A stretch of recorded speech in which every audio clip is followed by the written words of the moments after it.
4988 நாட்டுப்புற மருத்துவம் பற்றி இன்னைக்கு பேச அடுத்த ஒரு மணி நேரம் அது சார்ந்த உரை காத்து கொண்டிருக்கிறது. இதை பத்தி நம்ம பேசணும்னா நிறைய பேசலாம். நாட்டுப்புற உரை மருத்துவம் அப்படின்னு பார்க்கும்போது உண்மையிலேயே நம்முடைய மருத்துவங்கள், அறிவியல், நம்முடைய அனைத்துமே எங்க இருந்து துவங்கி இருக்கிறதுனா கிராமங்களிலிருந்து தான் துவங்கி இருக்கிறது. கலாச்சாரம், பண்பாடு அனைத்துமே அங்கிருந்து தான் வந்திருக்கு. அந்த வகையில பார்க்கும்போது இது ஒரு மிக கேட்க ஆவலா இருக்கிறேன். இதுல பாட்டி வைத்தியம் எடுத்துக்கலாம், கிராமத்துல இருக்கக்கூடிய சிறு சிறு மூலிகைகளை பற்றிலாம் அவங்களுடைய புரிதல்கள் நமக்கு தெரியாது. அப்பனா என்ன சொல்ல போறாங்க அப்படின்றதுல ஒரு மாணவனாக காத்து கொண்டிருக்கிறேன் என்பதை சொல்லி இந்த நிகழ்ச்சியை கலந்து கொண்டு தங்களுடைய மருத்துவங்களை பற்றி பேச இருக்கக்கூடிய அனைவருக்கும் பாராட்டுகளை சொல்லி இதை ஒருங்கிணைக்கக்கூடிய இரண்டு சங்கங்களுக்கும் நம்முடைய சேது மாதவன் அவர்கள், வள்ளிக்கண்ணம்மையார், ஸ்னேகா பிரகாஷ் அவர்கள் உள்ளிட்ட அனைவருக்கும் பாராட்டுகளை சொல்லி களத்தை இந்த நிகழ்ச்சிக்கு கலந்து கொண்டுள்ள அனைவரையும் வருக என்று வரவேற்று களத்தை கூட்டு மாவட்ட ஆளுநர் முனைவர் தீபா அவர்களிடம் கொடுக்கிறேன். களம் உங்களிடம். நன்றி, மகிழ்ச்சி, மிக சிறப்பு. நம்முடைய தொடர் பயணத்தில் 4வது நிலையாக நம்முடைய நாட்டுப்புற மருத்துவம் என்கின்ற நிகழ்வினை நோக்கி பயணிக்கின்றோம். அது கை வைத்தியம், பாட்டி வைத்தியம் என்றெல்லாம் சொல்லக்கூடிய மருத்துவ முறைகள். நோய் நாடி நோய் முதல் நாடி என்பார் வள்ளுவர்.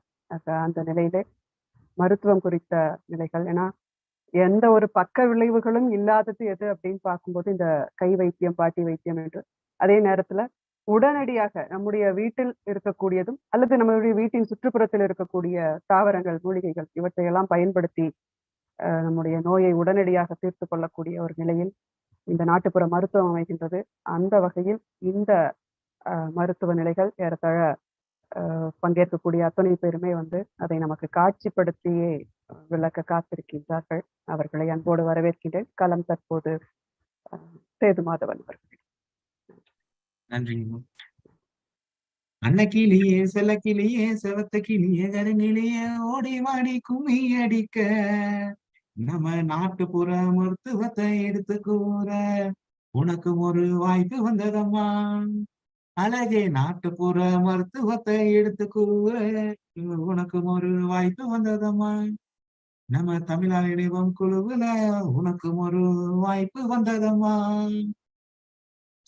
என்ற இந்த பாடல் வரிகளை கேட்ப நாட்டுப்புற மருத்துவம் பத்தி 5 குழந்தைகளும் 4 குழந்தைகளும் ஒரு பேராசிரியரும் களமிறங்கி இருக்காங்க நம்மளுடைய நாட்டுப்புற மருத்துவத்தை எடுத்து கூறுறதுக்கு. அதுல இப்ப நம்ம தன்சிகா, சின்னன், சிவகாம சுந்தரியம்மா, தைரியா, சாமுவேல் இவங்க எல்லாருமே ஒவ்வொருத்தருமே ஒரு தனித்திறன் கொண்டவங்க.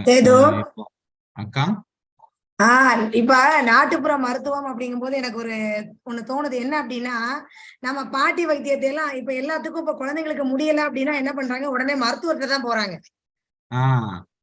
மருத்துவத்தை போகும் நம்ம இருக்க ஒரு பாட்டி வைத்தியத்துல பண்ணாலே நமக்கு தீராத நோய் கூட தீர்ந்து போயிடும். கண்டிப்பா கண்டிப்பா கண்டிப்பா. ஏன்னா ஆதி காலம் முதல் நம்ம எல்லாம் அப்படித்தானே வளர்ந்து வந்திருக்கோம். அந்த மாதிரி ஒரு நல்ல ஒரு டாபிக்க சூஸ் பண்ணி நல்லா நமக்கு சொல்ல காத்திருக்கிற அனைவருக்கும் வாழ்த்துக்கள். இதுல முதலாவதாக வரவங்க சிவகாம சுந்தரியம்மா, ஒரு கல்லூரி பேராசிரியர் இவங்க. அப்புறம் நம்ம மருத்துவத்தை பத்தி நான் அந்த தலைப்பு போட்டோனையும் முதலா பேர் கொடுத்து ஓடோடி வந்தவங்க இப்போ வந்திருக்காங்க, களமிறங்கியிருக்காங்க. சிவகாமி அம்மா வாங்க. நம்ம நாட்டுப்புற மருத்துவத்தை குழந்தைகளுக்கு சொல்லிக் கொடுங்க, எங்கள் உட்பட. வணக்கம் சார். சார் நான் பேசுறது கேக்குதுமா? சொல்லுங்க. ஃபர்ஸ்ட் நான் தான் சொல்லட்டுமா? ஆரம்பிக்கலாமாமா? ஆரம்பிங்க. கிளியரா தெரியுதா? தெரியுதுங்கம்மா, ஆரம்பிங்க. நாட்டுப்புற இயலை முன்வைத்து 12 மணி நேர உலக சாதனை முயற்சி அரியதொரு வாய்ப்பினை நல்கிய அனைவருக்கும் என்னுடைய வணக்கத்தை தெரிவித்துக் கொள்கின்றேன். இணைய வழியில் இணைந்துள்ள அனைவருக்கும் வணக்கம்.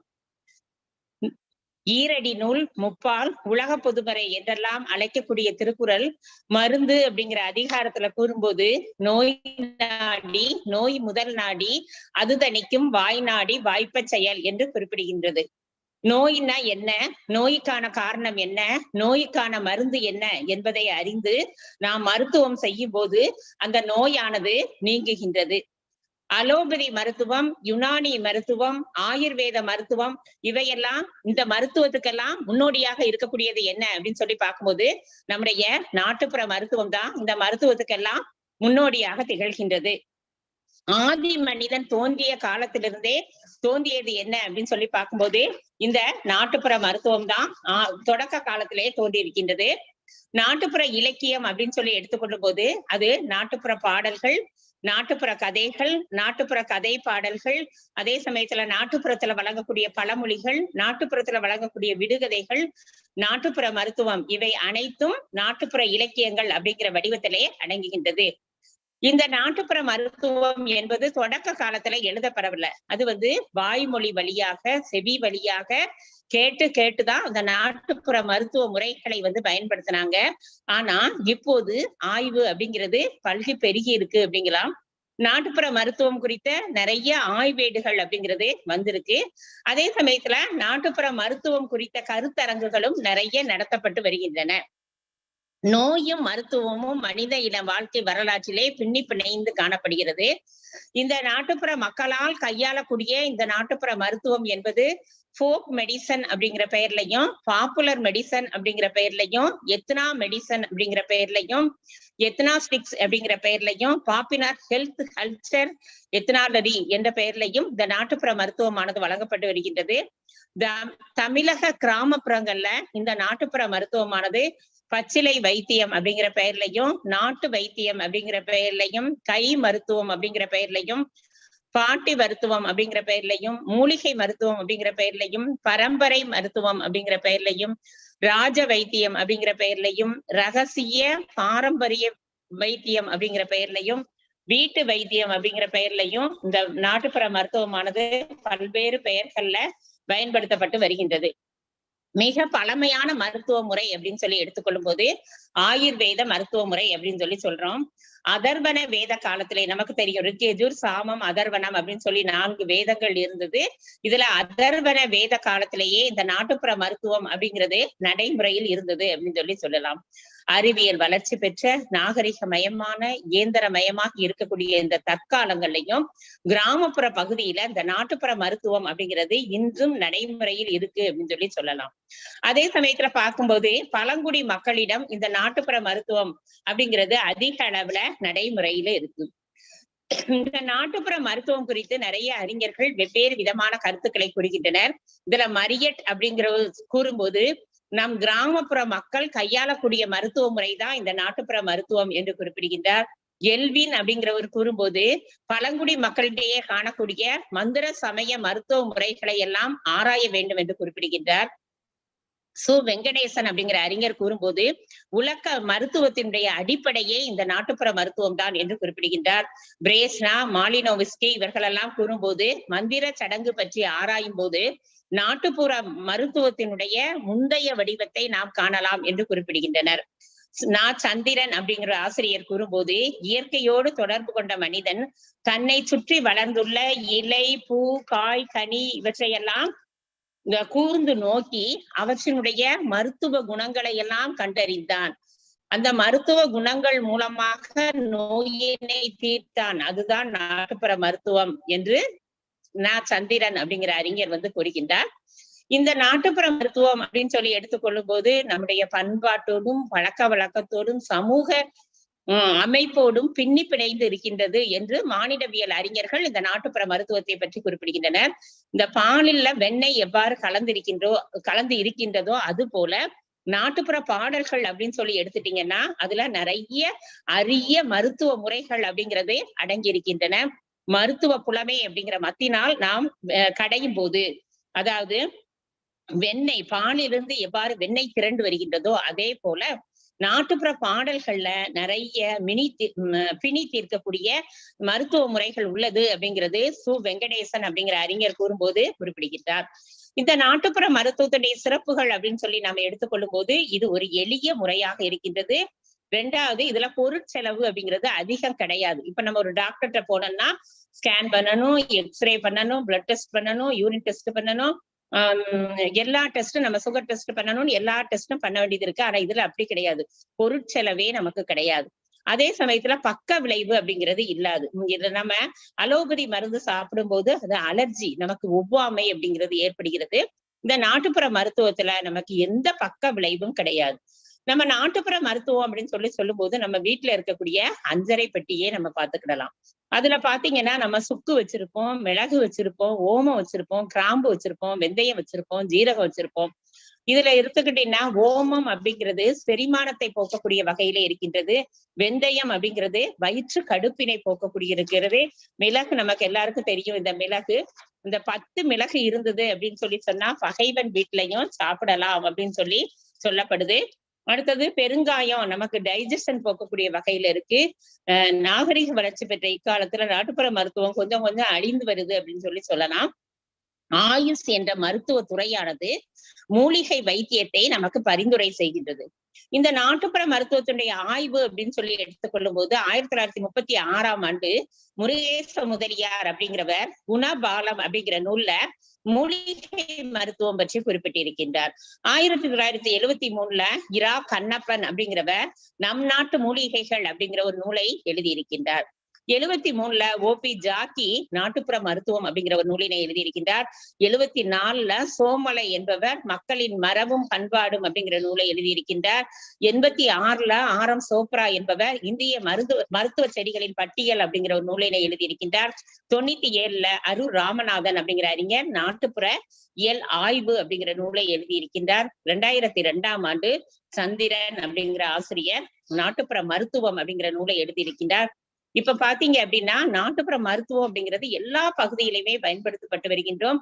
தஞ்சை, தருமபுரி, கொல்லிமலை, எல்லா இடத்துலயும் ஒவ்வொரு பகுதியிலையும் பயன்படுத்தக்கூடிய விதம் தான் வெவ்வேறு வகையாக இருக்கின்றது. டானியா அப்படிங்கிற அறிஞர் கூறும்போது இந்த நாட்டுப்புற மருத்துவத்தை 2 பிரிவாக பிரிக்கின்றார்.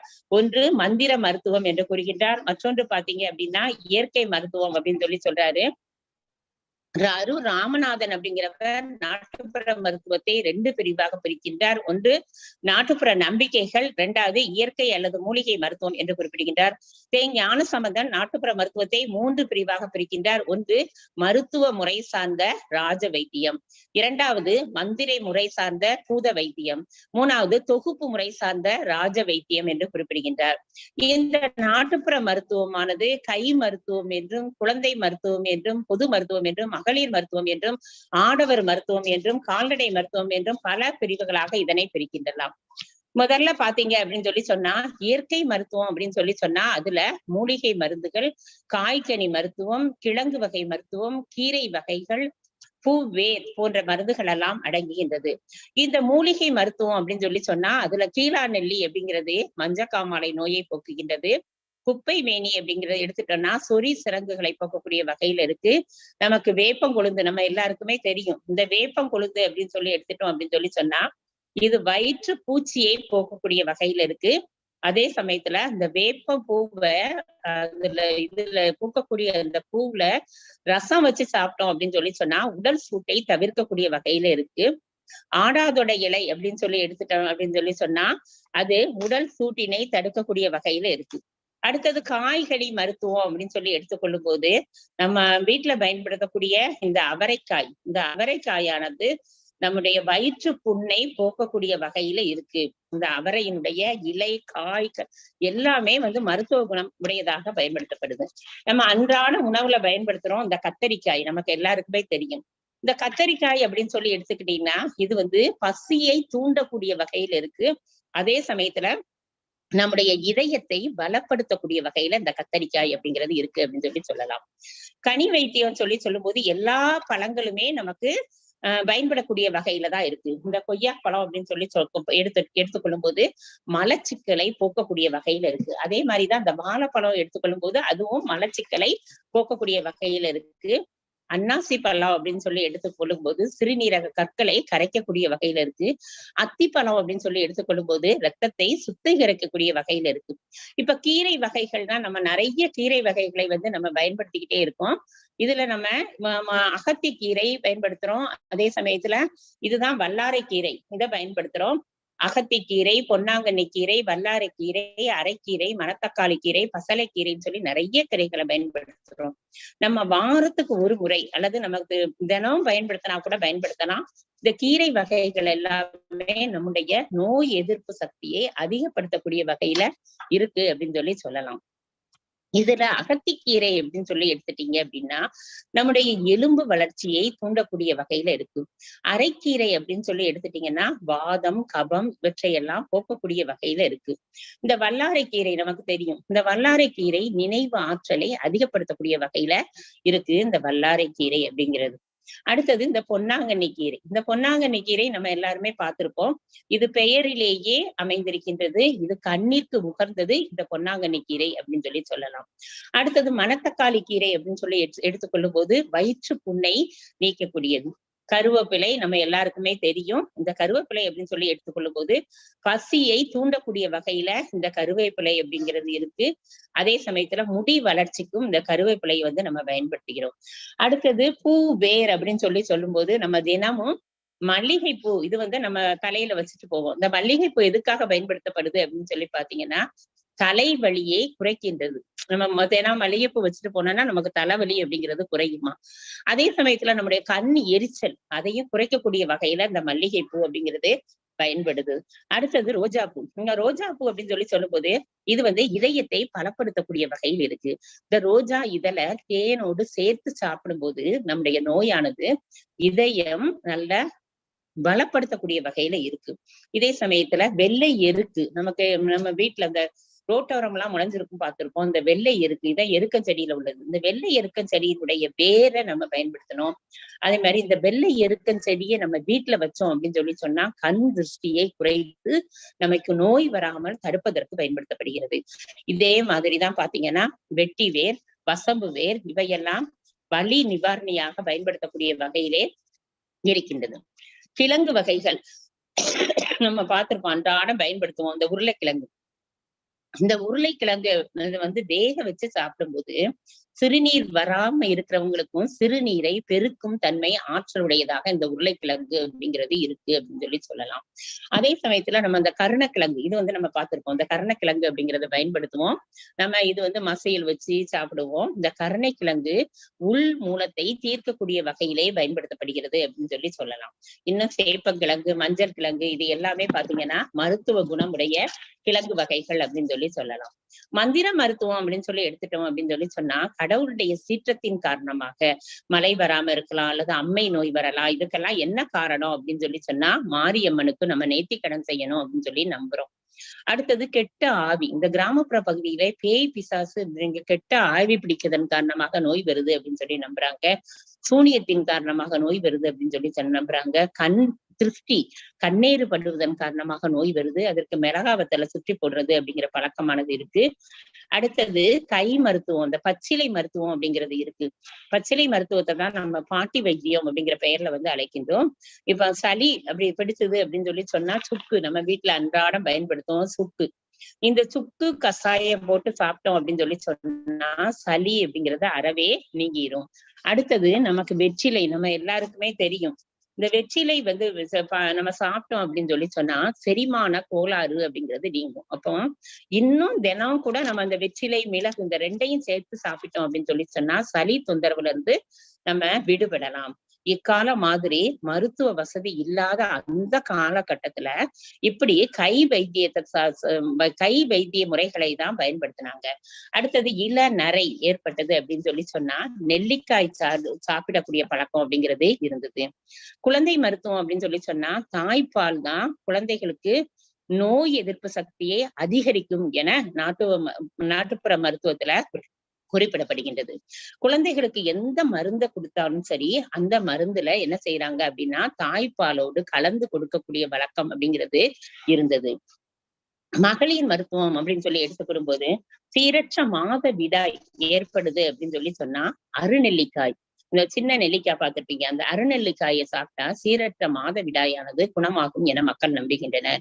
அதே மாதிரி தாய்ப்பால் சுரக்கணும் அப்படின்னு சொல்லி சொன்னா இதே வெற்றிலை, அப்பதான் காமிச்சன்ல, அதே வெற்றிலை சாப்பிட்டோம் அப்படின்னு சொல்லி சொன்னா தாய்ப்பாலானது சுரக்கும் என நம்புகின்றனர். ஆடவர் மருத்துவம் அப்படின்னு சொல்லி சொன்னா சிறுநீர் பிரச்சனைகளை தீர்க்கணும் அப்படின்னு சொன்னா தாமரை பூ, இந்த எங்க ஊர்ல தாமரை குளம் அங்க பாத்தீங்கன்னா எப்பவும் தாமரை பூ அப்படிங்கிறது நிறைய வெள்ளை கலர்லயும் அதே மாதிரி ரோஸ் கலர்லயும் நிறைய பூத்து பூத்து கிடக்கும் எங்க ஊர்ல. அந்த தாமரை பூவை சாப்பிட்டோம் அப்படின்னு சொல்லி சொன்னா சிறுநீர் சம்பந்தமான சிக்கல்கள் எல்லாம் நீங்கும் அப்படின்னு சொல்லி சொல்றோம். அதே மாதிரி மூத்திர எரிச்சல் ஏற்பட்டது அப்படின்னா கரிசலாங்கண்ணி கீரை சாறு சாப்பிட்டோம் அப்படின்னு சொல்லி சொன்னா அது நீங்கும். அதே மாதிரி ஆண்மை குறைவு ஏற்பட்டது அப்படின்னா இழுப்பை இலைய சேர்ந்து சாப்பிட்டோம் அப்படின்னு சொல்லி சொன்னா ஆண்மை குறைவு நீங்கும் அப்படின்னு சொல்லி சொன்னோம். நம்ம ஏற்கனவே பார்த்த மாதிரி மஞ்ச காமாலை நோய் நீங்கணும் அப்படின்னா கீழா நெல்லி, மஞ்ச கரிசலாங்கண்ணி இதையெல்லாம் அரைச்சி 9 நாள் நம்ம சாப்பிட்டோம் அப்படின்னு சொல்லி சொன்னா மஞ்ச காமாலை நோய் நீங்கும். மஞ்ச காமாலை நோய் நீங்கிறதுக்கு நாட்டு மருத்துவம் தான் சரியான முறை. அந்த சமயத்துல நம்ம என்ன செய்யணும் அப்படின்னு சொல்லி சொன்னா உப்பில்லாத பால் சோறு சாப்பிடணும். இதை நானே என்னுடைய பையனுக்கு கடைபிடிச்சிருக்கேன் அப்படின்னு சொல்லி சொல்லலாம்.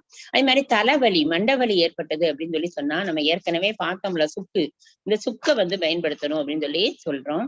அதே மாதிரி மாதுளம்பூ, சுக்கு இந்த ரெண்டையும் சேர்த்து அரைச்சி நம்ம சாப்பிட்டோம் அப்படின்னு சொல்லி சொன்னா மண்டை வலி அப்படிங்கிறது குணமாகும். நம்ம ஏற்கனவே பார்த்த சுக்கு, இந்த சுக்கோட சேர்த்து மாதுளம்பூவும் சேர்த்து சாப்பிட்டோம் அப்படின்னு சொல்லி சொன்னா மண்டை வலியானது குணமாகும்.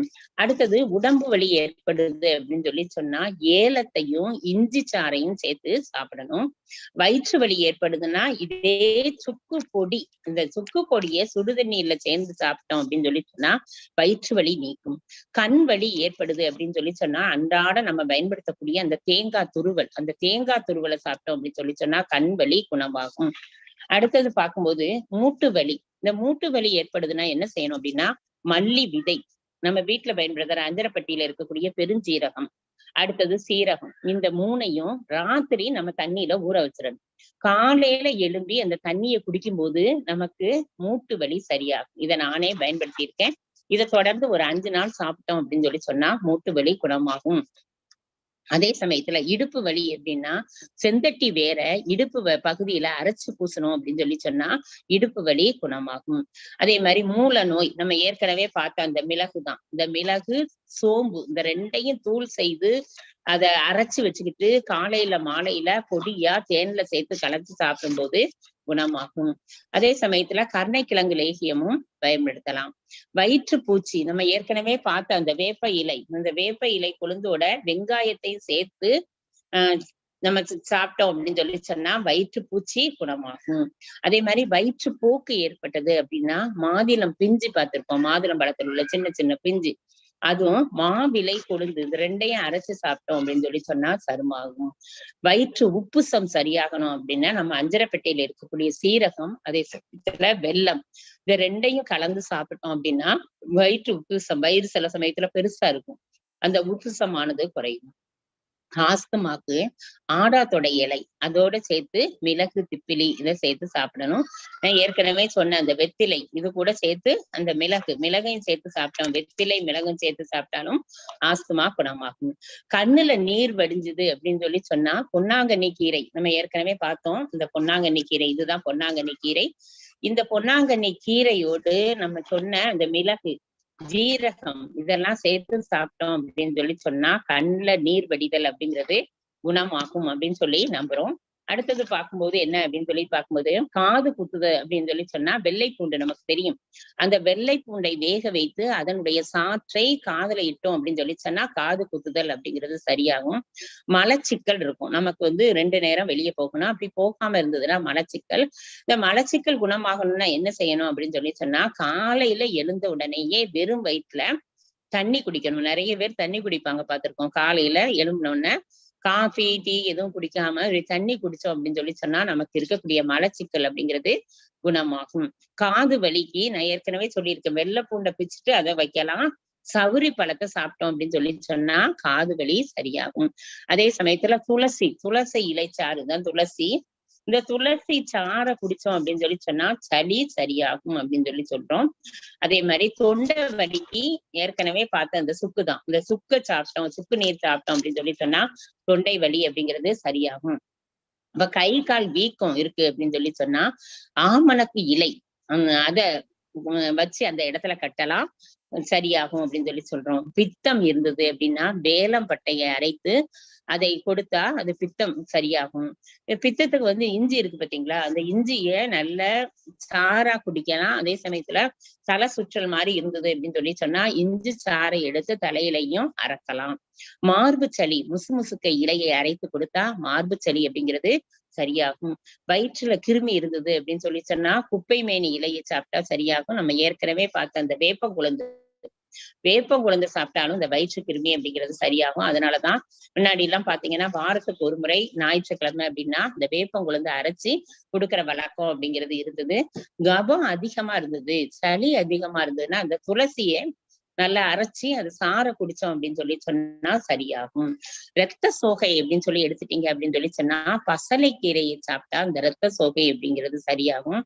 அதே சமயத்துல விஷ ஜுரம் இருந்தது அப்படின்னு சொல்லி சொன்னா நொச்சி இலை சாட்டை சாப்பிட்டா சரியாகும். விஷக்கடிக்கு சீமை அகத்தியை கொடுத்தா சரியாகும்.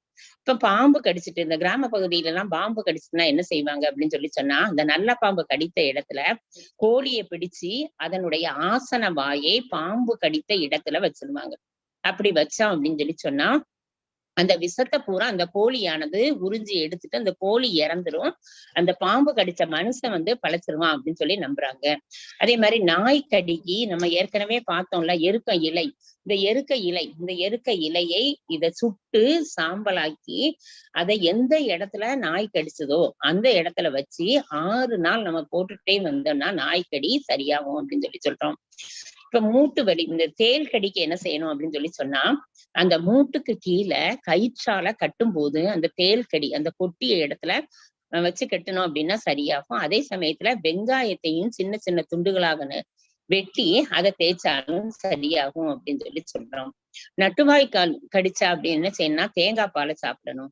எலி கடிச்சது அப்படின்னு சொல்லி சொன்னா நன்னாரி வேற அரைச்சி அதை பசும்பால்ல கலக்கி சாப்பிட்டோம் அப்படின்னு சொல்லி சொன்னா சரியாகும் அப்படின்னு சொல்லி நம்புறாங்க. அடுத்தது தீப்பட்ட புண், நம்ம ஏற்கனவே பார்த்தோம் அந்த வேப்ப இலை தான். இந்த வேப்ப இலைய மோர்ல அரைச்சி அந்த தீப்பட்ட புண் உள்ள இடத்துல நம்ம பூசணும் அப்படின்னா சரியாகும். என்னய்யா? இடையூறுக்கு மன்னிக்கவும். ஆமா, நேர மேலாண்மையும் நம்ம கொஞ்சம் பார்த்துக்கலாம். பங்கேற்பாளர்கள் அதிகமா முடிக்கிறேன்.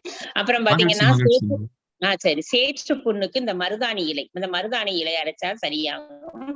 நீரிழிவு நோக்கி அத்திப்பழத்தை சாறு கொடுத்தா சரியாகும். அதே மாதிரி மூல நோய்க்கு சதகுப்பை, வயிற்று புண் அப்படின்னா பனை வெல்லம் அதை சாப்பிட்டா சரியாகும் அப்படின்னும். அந்த மாதிரி கண்கட்டி இதுக்கு வந்து திருநீற்று பச்சை, இந்த பச்சையில வந்து திருநீற்று பச்சை அப்படின்னு சொல்லி சொல்லுவோம். இத சங்கோட சேர்த்து உரைச்சு சாப்பிட்டா சரியாகும் அப்படின்னு சொல்லி சொல்றோம்.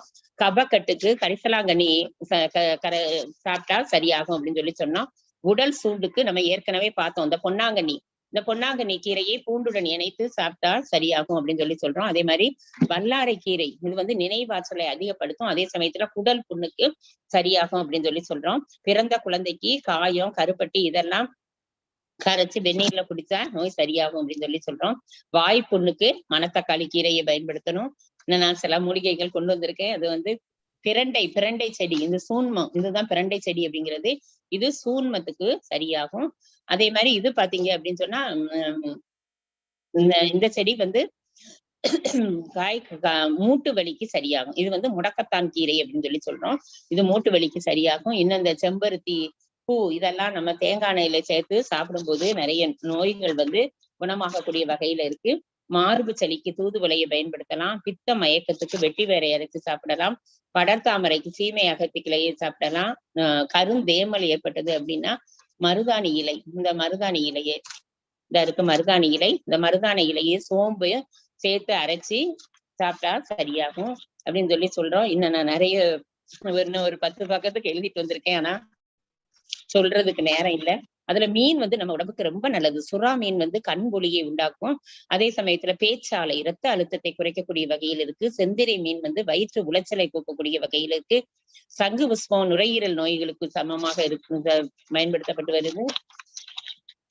அதே மாதிரி அமாவாசை காலத்துலதான் நோயானது அதிகரிக்கும் அப்படின்னு சொல்லி நாட்டுப்புற மக்கள் நம்புறாங்க. மலேரியா காய்ச்சலுக்கு துளசி இலை, மிளகு இதெல்லாம் சாப்பிட்டா குணமாகும் சொல்றாங்க. நேரம் கருதி என்னுடைய உரையை இத்துடன் முடித்துக் கொள்கின்றேன். நான் பீஸா, பர்கர் போன்ற ஃபாஸ்ட் ஃபுட் உணவுகளை எல்லாம் தவிர்த்து உணவே மருந்து அப்படிங்கிறதுக்கு ஏற்ப நம்ம நோய் எதிர்ப்பு சக்தி, இப்ப நோய் எதிர்ப்பு சக்திக்காக தான் நம்ம தடுப்பூசி எல்லாம் போடுறோம். நோய் எதிர்ப்பு சக்தியை அதிகரிக்கணும் அப்படின்னு சொன்னா நமக்கு கிடைக்கக்கூடிய அதிகமான பழ வகைகள், காய்கறி வகைகள், கீரை வகைகள் இவற்றையெல்லாம் உண்டு நம்ம நோயின்றி நீண்ட நாள் வாழ நாம் முயற்சிப்போம். எனக்கு வாய்ப்பளித்த அனைவருக்கும் மீண்டும் ஒரு முறை நான் நன்றி கூறி விடைபெறுகின்றேன். நன்றி ஐயா. நன்றி அம்மா. எத்தனை செய்திகள் மருத்துவத்தை பத்தி. எனக்கு அவங்க கிட்ட ஒரே ஒரு கேள்வி இருக்கு சேது. தாராளமா கேட்கலாம் அக்கா, தாராளமா கேளுங்க.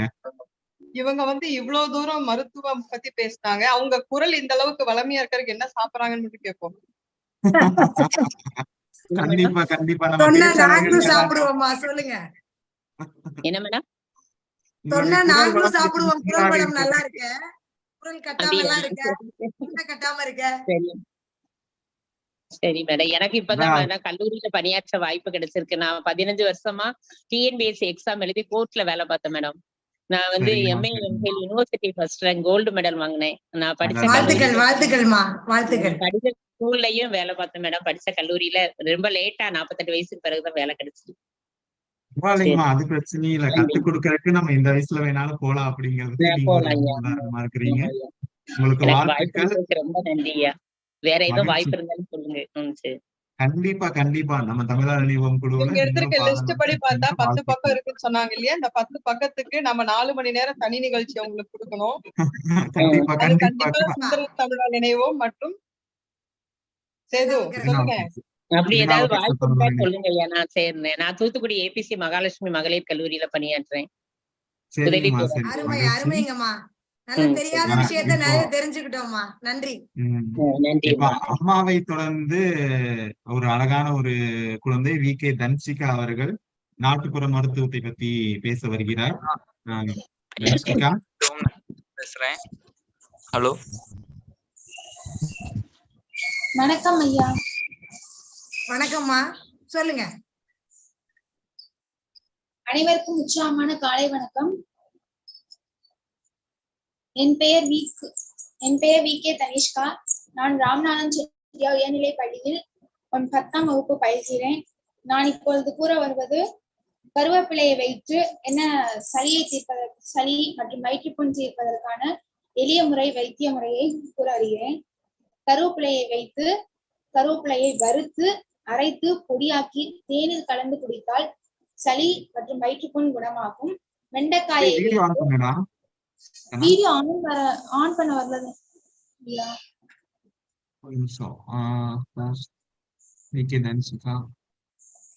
அந்த வீடியோ டச் பண்ணுங்களா? வீடியோ வரல.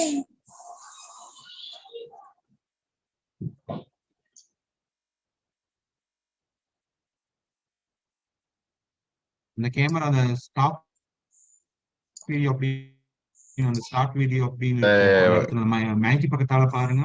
கேமரா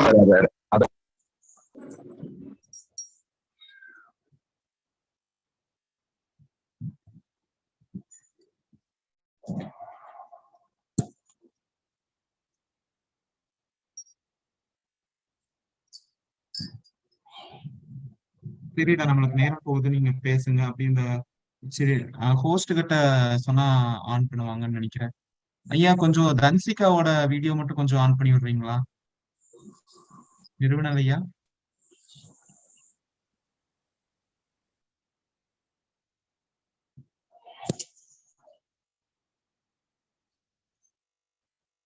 வரமாட்டேங்குது ஐயா.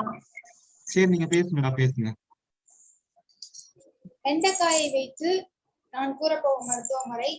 வெண்டைக்காயை 4 வெண்டைக்காயை எடுத்துக்கொண்டு 1 லிட்டர் தண்ணீரில் ஊற வைத்து 8 மணி நேரம் கழித்து எடுத்து அந்த தண்ணீரை குடித்தால் இதய நோய், சர்க்கரை நோய், இடை இழப்பிற்கு உதவும். தீராத சளிக்கு நான் கூறும் மருத்துவ முறை. கற்பூர 4 கற்பூரவள்ளி இலையை எடுத்து தோசைக்கல் மீது போட்டு வாட்டி எடுத்து அதை அதன் இலையில் உள்ள சாறை பிழிந்து கல்லுப்பு மற்றும் தேனுடன் கலந்து பழகினால் தீராத சளி கூட குணமாகும். மாதுளை பழம் சாப்பிட்டால் புதிதாக ரத்தம் சுரக்கும். நன்றி ஐயா. ஐயா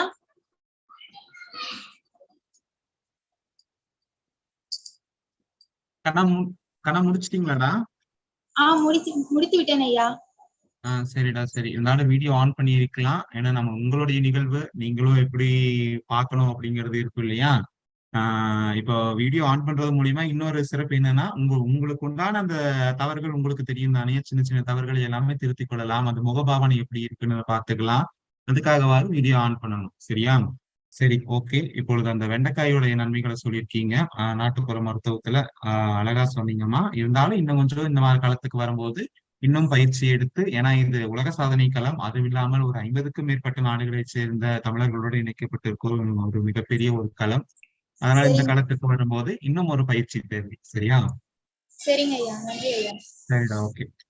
நஞ்சிகாவை தொடர்ந்து சின்னண்ணன் அவர்கள். ஐயா ஆடியோ கிளியரா இருக்கா? இல்ல, ஒரு நிமிஷம் நம்ம மாத்தமா விட்டுட்டோமா? கிளியரா இருக்குமா? என்ன கூப்பிட்டீங்களா? ஐயா அப்படியே கூப்பிட்டாங்க ஐயா. அவங்க வீடியோ ஆன் பண்ண முடியல. இப்போ அவங்க முடிச்சுட்டாங்க. அந்த வீடியோ ஆன் பண்றது தானே, அது அவங்க தான் பண்ணணும், நம்ம சைட்ல எதுவும் இல்ல. சரிங்க சரிங்க. நல்லது. சின்ன இணைய வழியில் இணைந்திருக்கும் நேயர்கள் அனைவருக்கும் வணக்கம். என்னுடைய பேர் சின்னண்ணன். நான் குமரகுரு கல்லூரியில தமிழ் படைப்பாக்கத்துறையில 1ஆம் ஆண்டு பயின்று வருகிறேன். நாட்டுப்புற மருத்துவம்னு சொன்னா கிராமப்புற மக்கள் அனைவரும் பயன்படுத்தக்கூடியதுதான் நாட்டுப்புற மருத்துவம். நம்பிக்கை சார்ந்த மருத்துவம் தான் நாட்டுப்புற மருத்துவம். இதுல நான் பாட்டிக்கிட்ட கொஞ்சம் எனக்கு பயனளித்த நாட்டுப்புற மருந்துகளை வச்சு இதனோட பயன்களை நான் பகிர்ந்துக்கிறேன். முதலாவதாக நம்ம இனிப்புல ஆரம்பிக்கலாம். தேன் எடுத்துக்கலாம். இத ஒரிஜினல் தேனு பாருங்க. இந்த தேன் நமக்கு நல்லா பேச்சு வரல, குழந்தைகளுக்கு நல்லா பேச்சு வரலன்னா அப்படி தொட்டு அப்படியே நாக்குல வச்சோம்னா குழந்தைகளுக்கு நல்லா பேச்சு வரும்னு சொல்லுவாங்க. இதுல கட்டுக்கதையும் சொல்லுவாங்க. இந்த தேன் எடுத்து அப்படியே சாப்பிட்டுட்டு தலையில வைக்க கூடாது, முடி நரைச்சிடும் அப்படின்னு சொல்லுவாங்க. அது கட்டுக்கதை தான். அந்த மாதிரி யாருக்கும் நரைச்சதை நான் பார்க்கல. இந்த தேன்ல பல பயன்கள் இருக்கு. இந்த தேனோட அம்மா சொன்னாங்க, ரோஜாவை கலந்து சாப்பிட்டா உடல் நல்லா வலுப்பெறும். அது இல்லாம மரநெல்லிக்காவை காய வச்சு இந்த தேன்ல ஊற வச்சு சாப்பிட்டா உடலுக்கு நல்லா சக்தி கொடுக்கக்கூடிய வகையில இந்த தேன் விளங்குது. தேனால பல பயன்கள் இருக்கு. அதனால இந்த தேனை நீங்க சர்க்கரை அந்த மாதிரி பயன்படுத்தாமல இந்த ஒரிஜினல் தேன் எங்க விற்கிறாங்களோ, கொல்லிமலையெல்லாம் ஒரிஜினல் தேன் கிடைக்குதுன்னு சொல்றாங்க, அங்க வாங்கி பயன்படுத்துங்க. அடுத்ததா நம்ம பார்க்க போறது வெற்றிலை. எங்க பாட்டிகிட்ட போய் இப்பதான் வாங்கிட்டு வந்தேன். நான் எங்க பாட்டிகிட்ட போய் கேட்டேன், ஏன் பாட்டி வெத்தலை திங்கிறோம், அதையே அந்த காம்பை மட்டும் இப்படி உடச்சு எரிஞ்சிட்டு திங்கிறோம்னு கேட்டேன். அதுக்கு எங்க பாட்டி ஒரு அழகா விளக்கம் சொன்னாங்க. என்னன்னா, இந்த வெத்தையில தான் மூதேவி குடியிருப்பாளாமா. அந்த மூதேவி கிட்ட சோம்பேறி தூக்கம் அதெல்லாம் இருக்கும். அதை நம்ம கிள்ளி எரிஞ்சிட்டு தான் சாப்பிடணும். அதனாலதான் நம்ம கிள்ளி எரிஞ்சிட்டு சாப்பிடுறோம் அப்படின்னு சொன்னாங்க. இந்த வெத்தலையெல்லாம் பல பாட்டி தாத்தாலாம் போட்டு கேள்விப்பட்டிருப்பீங்க. நாம போடுறது கிடையாது. ஏன்னா நம்ம வாலிபர்கள் இளைஞர்கள்னு நம்ம போடுறது கிடையாது. அவங்க ஏன் போடுறாங்க? அந்த காலத்துல இருந்து அவங்க சாப்பிட்ட சாப்பாடு செரிக்கிறதுக்காக இந்த வெத்தலை பாக்கு சுண்ணாம்பு வச்சு போட்டுட்டு வராங்க. ஆனா நம்ம போடுறது கிடையாது. முடிந்த அளவுக்கு செரித்த பின் உண்டாலே பல நோய்கள் நம்மளை அண்டாதுன்னு அன்றே நம்ம திருவள்ளுவர் சொல்லியிருக்காரு. அன்னைக்கே சொன்னாங்க, கூழானாலும் குளித்து குடி, கந்தையானாலும் கசக்கி கட்டு, அளவுக்கு மீறினால் அமிர்தமும் நஞ்சு, விருந்தும் மருந்தும் 3 நாளுன்னு அன்னைக்கே நாட்டுப்புற மருந்துகள்ல பல பழமொழிகள் இருக்கு. அதனால நம்ம இந்த வெத்தலைய போடுறது கிடையாது. நம்ம சாப்பிடுற உணவு செரிக்கணும்னா நீங்க சுண்ணாம்போ அந்த மாதிரி பாக்கோ வச்சு போட வேணாம். வெறும் இந்த மாதிரி கல்லுப்பு எடுத்துக்கோங்க. கல்லுப்பை எடுத்து அப்படி வெத்தலையில வச்சு மடிச்சு அப்படியே வாயில போட்டு மென்னு சாப்பிட்டுருங்க. உங்களுக்கு செரிமான கோளாறு அந்த மாதிரி ஏதோ இருந்துச்சுன்னா உடனடியா சரி பண்ணிரும். இது எனக்கு பயன் அளித்ததுனால நான் இந்த தகவலை உங்களிடம் பகிர்ந்துக்கிறேன். அடுத்ததாக நம்ம பார்க்க போறது மஞ்சள். இதுக்கு பேரு குண்டு மஞ்சள்னு சொல்லுவாங்க. மஞ்சள்லயே 3 வகை இருக்கு. இது குண்டு மஞ்சள், விரலி மஞ்சள், கஸ்தூரி மஞ்சள்.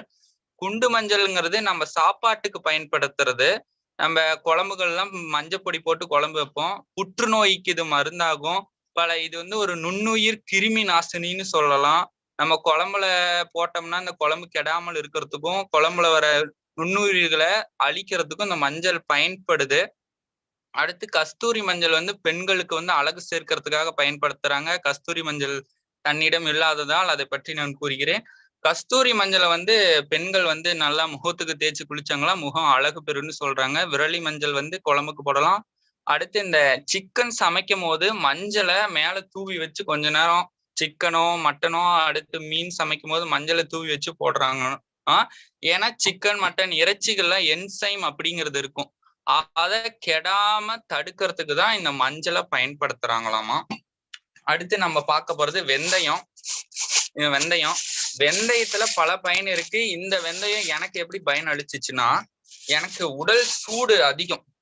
அதனால இந்த வெந்தயத்தை நைட்டு தண்ணியில ஊற வச்சு காலையில இந்த வெந்தயத்தோட தண்ணிய குடிச்சிட்டு வந்தோம்னா நமக்கு உடல்ல இருக்கிற சூடு எல்லாமே தணிஞ்சிரும். அடுத்து இப்ப இருக்கிற பசங்க பிள்ளைங்க எல்லாத்துக்குமே வந்து இந்த இளநரை அப்படிங்கிற ஒரு விஷயம் இருக்கு.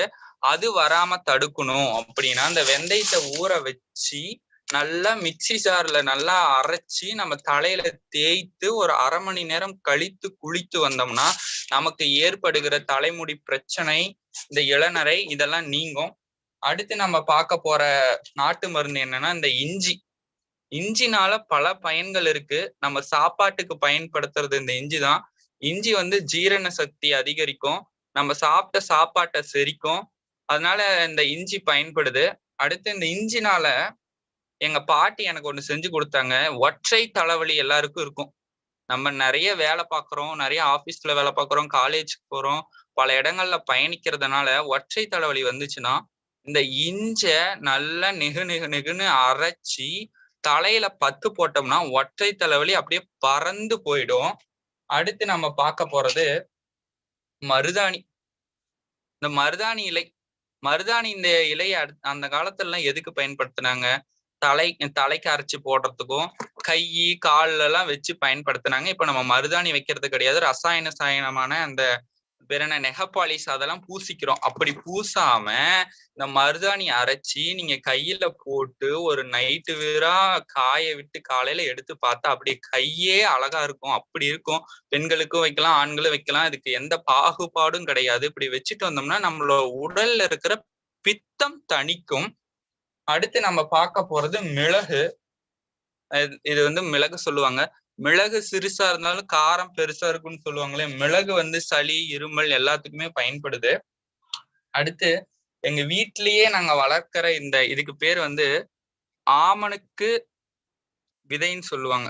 அதாவது கொட்டை மரம் இது பேரு. இதுலதான் விளக்கெண்ணெய் தயாரிப்பாங்க.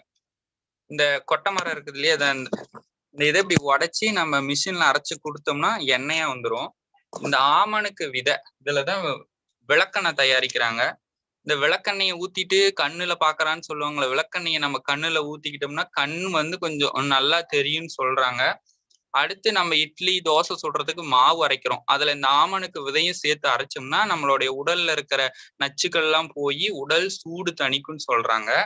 அடுத்து நம்ம பார்க்க போறது குப்பை மேனி இலை. குப்பையான மேனியை கூட மினுமினுக்க மேனியா மாத்துறது அந்த குப்பை மேனியில. இந்த குப்பை மேனியில எனக்கு எப்படி பயன் அளிச்சுச்சுன்னா, இந்த கோடை காலங்கள்ல படர்தாமரை, சொறி சிரங்கு அந்த மாதிரி பல வகைப்பட்ட சரும நோய்கள் வரும்.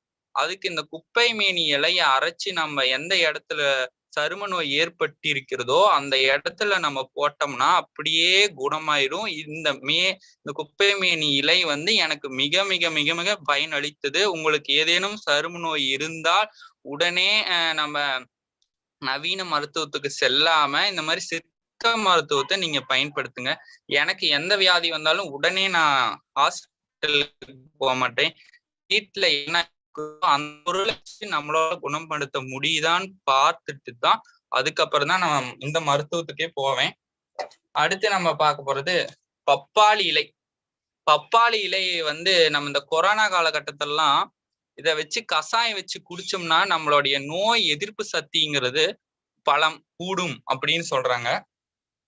அடுத்து நம்ம பார்க்க போற மருந்து என்னன்னா, இப்ப வந்து நம்ம தலைக்கு வந்து நிறைய ஷாம்பு அந்த மாதிரி கெமிக்கல் கலந்ததை நம்ம பயன்படுத்துறோம். அந்த காலத்தெல்லாம் அப்படி பயன்படுத்தல கிடையாது. அரப்பு அப்படின்னு சொல்லுவாங்க. அரப்பு எங்க வீட்டு பக்கத்தால கிடைக்காததுனால அதை வச்சு நான் சொல்றேன். அரப்பை நீங்க எடுத்துக்கோங்க, நல்லா வெயில்ல நன்கு காய வைத்து அதை மிஷின்ல கொடுத்து அரைச்சுக்கிட்டீங்கன்னா நீங்க ஷாம்பே போட தேவையில்ல. அரப்புலயே அந்த பிசு பிசுப்பு தன்மை இருக்கும். அப்படியே தலைமுடியில தேய்ச்சி குளித்து வந்தோம்னா முடியும் கருமையாகும், முடியும் கொட்டாது. ஆனா இந்த மாதிரி நம்ம பல வேதிப்பொருட்கள் கலந்து நம்ம போடுறதுனாலதான் முடி கொட்டுது, இளநரை வருது. நம்ம அந்த காலத்துல இருந்ததை மீண்டும் கொண்டு வந்து பயன்படுத்தினாலே பல பிரச்சனைகள் வராதுன்னு சொல்லுவாங்க. அடுத்து இப்ப நீங்க எல்லாமே காலையில குளிச்சிருப்பீங்க. குளிக்கும் பொழுது என்ன சோப்பு போட்டு குளிச்சிருப்பீங்க. அது ஒரு வேதிப்பொருள் தான். சோடியம் ஹைட்ராக்சைடு அப்படிங்கிற வேதிப்பொருள் நம்ம வியர்வை துவாரங்கள்லாம் அடைச்சுக்கும். நம்ம என்னதான் ஹார்ட் ஒர்க் பண்ணாலும் வியர்வை வராத மாதிரி அதை அடைச்சுக்கும். அப்படி அடைச்சா உடல்ல இருக்கிற நச்சு கழிவுகள் வெளியே போகாது.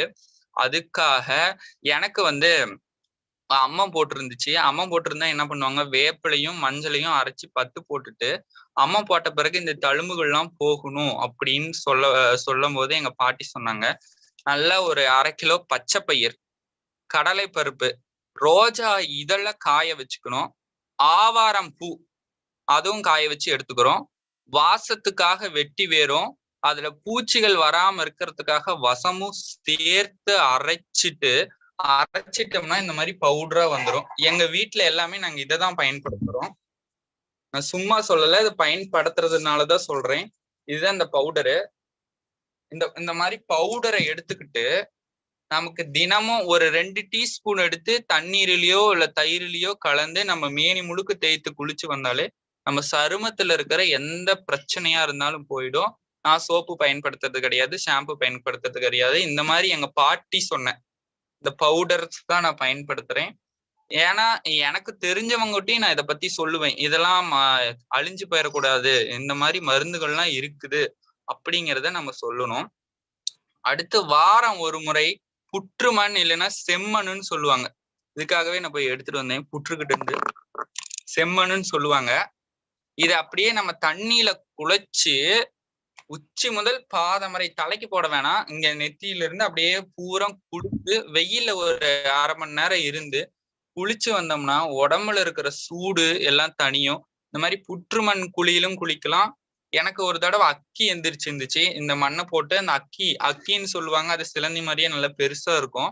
அதை வந்து இந்த புற்றுமண்ல தண்ணீர்ல குழைச்சி நம்ம போட்டுட்டு வந்தோம்னா ஒரு 3 நாளிலேயே சரியா போயிடுது. இந்த மாதிரி பல விஷயங்கள் நம்ம நாட்டு மருந்துல இருக்கு. நம்ம எடுத்த உடனேயும் நம்ம இப்ப இங்கிலீஷ் மருத்துவத்துக்கு ஆங்கில மருத்துவத்துக்கு நம்ம ஓடக்கூடாது. வீட்டுல என்ன இருக்குதோ அதை வச்சு நம்ம பயன்படுத்தணும் அப்படின்னு நான் சொல்றேன். இது எல்லாமே எனக்கு பயன் அளித்ததுனாலதான் நான் சொல்றேன், சும்மா சொல்லல. அடுத்து நம்ம தேங்காய் எண்ணெய் கடையில வாங்கி பயன்படுத்துறோம், இருந்தாலும் வீட்லயே காய வச்சு அரைச்சிக்கலாம். அந்த தேங்காய் எண்ணெயில கூடுதலா கறிவேப்பிலை இருக்கு இல்லையா, கறிவேப்பிலை எங்கயா போச்சு, இந்த கறிவேப்பிலை உங்களுக்கு தெரியும். கறிவேப்பிலை, வெந்தயம், கறிவேப்பிலை, வெந்தயம், செம்பருத்தி பூ, இந்த 3ஐயும் போட்டு காய்ச்சி எடுத்து வச்சுக்கிட்டீங்கன்னா அதுதான் இயற்கையான தேங்காய் எண்ணெய். அதை தினமும் தலையில தேய்ச்சிட்டு வரலாம். உங்களுக்கு தலைவலி, இந்த முடி நரைக்கிறது, முடி கொட்டுறது எதுவுமே இருக்காது. அடுத்து இதுதான் திருநீற்று பச்சிலை. எங்க வீட்லயே வளர்க்குறோம். இந்த திருநீற்று பச்சிலை இருந்தா எந்த விஷ கிருமிகள் எதுவும் நம்ம வீட்டை அண்டாதுன்னு சொல்லுவாங்க. அது இல்லாம இது எனக்கு எப்படி பயன்பட்டதுன்னா, இந்த கோடை காலங்கள்ல டீனேஜ்ன்னு சொல்லுவாங்க, அவங்களுக்குள்ள இந்த முகப்பரு வரும். இந்த முகப்பருக்காக இந்த திருநீற்று பச்சிலை அரைத்து முகப்பரு இருக்கும் இடத்தில் பற்று போட்டால் முகப்பரு அப்படியே சுண்டி போய் காஞ்சி போய் அப்படியே உதிர்ந்துரும். அதுக்காக இந்த திருநீற்று பச்சிலை நமக்காக பயன்படுகிறது. அடுத்துதான் நம்ம பார்க்க போறது என்னன்னா, இதெல்லாம் நம்ம பார்த்துட்டோம். குளியல் பொடியிலிருந்து எல்லாம் பார்த்துட்டோம். அடுத்து நம்ம பார்க்க போறது காது வலி. காது வலிக்கு வந்து தேங்காய் எண்ணெயில சிறிதளவு வந்து இஞ்சி சேர்த்து நல்லா சூடா காய வச்சு காதுக்கு ஊத்துனோம்னா நமக்கு காது வலி நீங்கும் அப்படின்னு சொல்றாங்க. பெரியோர்களுக்கெல்லாம் மூட்டு வலி இருக்கும். மூட்டு வலிக்கு வந்து நம்ம நல்லெண்ணெயை நல்லா சூடுபடுத்தி, எருக்கலாம் பூ செடியில வந்து ஒரு சின்ன காய் மாதிரி காய்க்கும், அது எங்க உறவினர் வீட்டுல இருக்கு. அதை போட்டு கொஞ்ச நேரம் ஊற வச்சு அதை எடுத்து தேய்ச்சிட்டு வந்தாங்கன்னா மூட்டு வலி சரியாயிடும். இப்ப நாட்டு மருத்துவத்துல பல வகையான மருந்துகள் இருக்கு. அதுல எனக்கு மிகவும் பயனளித்த மருந்துகளை வச்சு மட்டும்தான் நான் பேசியிருக்கேன். இன்னும் பல மருந்துகள் இருக்கு, பல இது இருக்கு. ஆதலால் நீங்க எடுத்த உடனே ஆங்கில மருத்துவத்துக்கு சென்று விடாதீர்கள். நம்ம வீட்டில் இருக்கும் பொருட்களை வைத்து நம்ம பயன்படுத்தினாலே நமக்கு பல தொந்தரவுகள், வியாதிகள் எதுவும் வராது. வாய்ப்பிற்கு நன்றி கூறி விடைபெறுகிறேன். நன்றி, வணக்கம். கடைசியா அருமையா சொல்லி முடிச்சிட்டாங்க ஸ்னேகாக்கா. அதாவது நீங்க வந்து இல்ல, அவங்க பேரு சின்னண்ணன், ஆனா வாய் ரொம்ப பெருசு. ரொம்ப அழகா சொல்லி முடிச்சிட்டேன். ரொம்ப உணர்வு பூர்வமா இருந்தது சின்னண்ணனோட. ஆமா, கண்டிப்பா. திருநீற்று பச்சையெல்லாம் உண்மை அதான், வீட்லயே வளர்க்கணும். ஆனா நிறைய பேர் அதை வந்து செய்யறது கிடையாது, நிறைய இடத்துல கிடைக்கிறதும் கிடையாது. திருநீற்று பச்சையெல்லாம் நிறைய வளர்க்கணும்னு ஆசை இருந்தாலும் கிடைக்கிறத தானே வளர்க்க முடியும். ஆனா அழகா எடுத்து காமிச்சாங்க. அதை நான் பார்க்கல, ரொம்ப நாள் ஆச்சு திருநீற்று பச்சையை பார்த்தேன், இன்னைக்குதான் பார்த்தேன். நன்றி, நன்றி சின்னண்ணன், சூப்பர். அதோடைய வாசனையே அவ்வளவு அருமையா இருக்கும்க்கா. திருநீற்று பச்சிலையுடைய வாசனையே அவ்வளவு நல்லா இருக்கும். நல்ல வாசனை. எங்க வீட்டுல இந்த செடி இல்லாம இருக்கவே இருக்காது. அருமை, அருமைப்பா. இல்ல, எப்பவுமே மூலிகை செடிகள் நம்ம வீட்டுல வளர்க்கறது ரொம்ப நல்லது. எல்லாமே இருக்கிறத மட்டும் தான் நான் வச்சு சொல்லியிருக்கேன். எதுவுமே நான் எங்க வெளியிலயும் போய் வாங்கல, நோட்ஸ் எடுக்கல. எங்க பாட்டி எனக்காக செஞ்சது, எனக்காக சொல்லி கொடுத்தத வச்சு மட்டும் நான் சொல்லியிருக்கேன். இன்னும் பல மருந்துகள். உங்க பாட்டி உங்களுக்காக சொல்லி கொடுத்தத நீங்க வருங்கால சந்ததியருக்கும் சொல்லி கொடுங்க. கரெக்ட், அதான் சரி, சொல்லி கொடுக்கணும். கண்டிப்பாமா. அருமை சின்னண்ணன், ஒரு அழகான ஒரு உரை, மருத்துவத்தை பத்தின ஒரு அழகான ஒரு உரை. வாழ்த்துக்களும் பாராட்டுக்களும். சின்னண்ணனை தொடர்ந்து நம்ம பேச்சு சூறாவளி தைரியா அவர்கள். தைரியா வாங்க. தைரியா அக்கா வந்துருச்சு.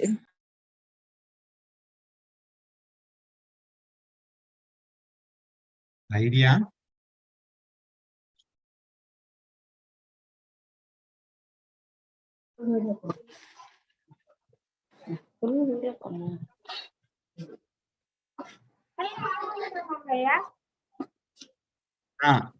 கேக்குதுடா.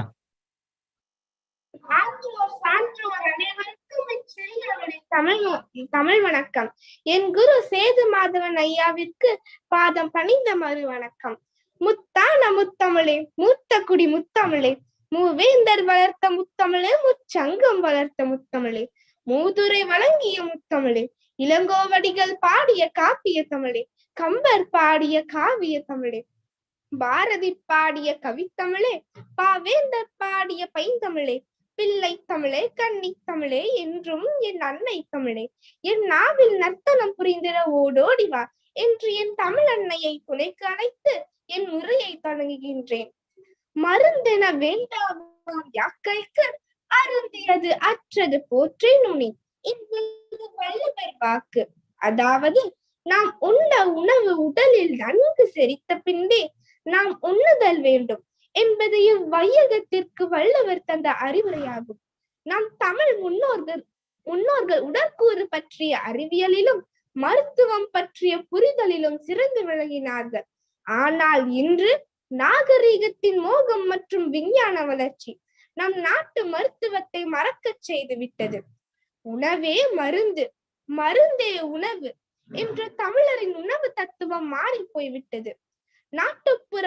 நாட்டுப்புற மருத்துவ முறை கிராமப்புற பண்பாட்டோடும் பழக்க வழக்கத்தோடும் பின்னி பிணைந்துள்ளது. இத்தகைய மரபு சார்ந்த நம் பாரம்பரிய நாட்டு மருத்துவத்தை பற்றி பேசுவதில் நான் பெரும் மகிழ்ச்சி அடைகிறேன். மனிதனின் தொடக்க காலத்தில் அவனுக்கு நோய் வந்த போது அவனுக்கு அருகில் உள்ள மரம், பட்டை, இலை, காய், கனி, வேர் இவற்றை பயன்படுத்தித்தான் அவன் நோயை குணப்படுத்தினான். இவ்வாறுதான் மனிதனுக்கும் மருத்துவத்திற்குமான தொடர்பு தொடங்கியது என்று சித்த மருத்துவர் கு. சிவராமன் அவர்கள் கூறுகிறார். மூலிகை மருத்துவம், அறுவை மருத்துவம், மருந்தில்லா மருத்துவம், உடலை வலுவாக்கும் மருத்துவம் போன்றவற்றில் நம் பண்டைய தமிழர்கள் சிறந்து விளங்கினார்கள். இது அத்தனையுமே நாட்டு மருத்துவத்தில் அடங்கும். இயற்கையில் கிடைக்கும் பொருட்கள் தன்மை, சுவை இவற்றை கொண்டே நோயை குணப்படுத்த முடியும் என்று நிரூபித்தவர்கள் நம் தமிழர்கள்.